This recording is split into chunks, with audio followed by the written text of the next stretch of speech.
Hi, Norman. So, one gets the sense when you watch War Made Easy and listen to you that, one of the people has been kind of an inspiration in your life is Martin Luther King. And I was wondering if you could kind of elaborate on about his impact on you and how he's inspired you.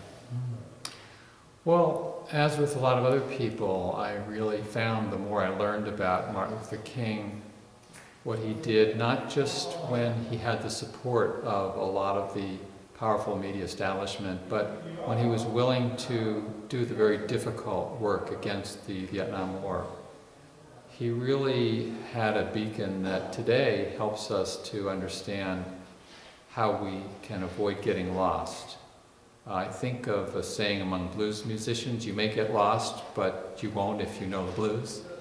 And in a real sense, for progressive politics, when there are so many different cross currents and pressures and so forth, to really look at how King kept his eyes on the prize, not in an easy way, not the idle dreamer as he's been called, the stereotype, the martyr on the postage stamp, the guy that has been whitewashed by one president after another, but the man who denounced what he called the madness of militarism when the country was beset with that sort of madness in 1967, was willing to challenge a Democrat in the White House who had helped push through landmark civil rights legislation when King had all this pressure to just don't go up against President Johnson. And he listened to his conscience not as some sort of abstraction or individual witness, but as part of a political discernment that if we don't stay true to our own progressive values for human rights, then we become swept away with the realpolitik of the time. And he was visionary in that way because he was willing to do what is difficult but what is correct. And he gets a lot of lip service these days, including from a lot of progressive political groups and leaders that would not dream of challenging this president at this time, Democrat Barack Obama, in the Oval Office, as he continues to escalate a war in Afghanistan.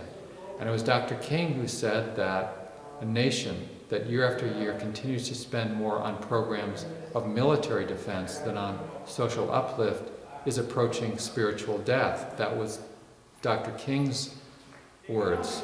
And here we are in 2010, and frankly, I think we have the same quandary. And having been fairly alert during the mid-late 1960s, I feel a real resonance now, because only in retrospect is it obvious that King was correct. Only in retrospect does it look kind of sort of easy. I mean, that's what people prefer to think. But on April 4th, 1967, when Dr. King denounced the war in Vietnam, he was challenging his benefactors, those who could cut off the big checks, those who could deny him entry to the White House and the halls of power.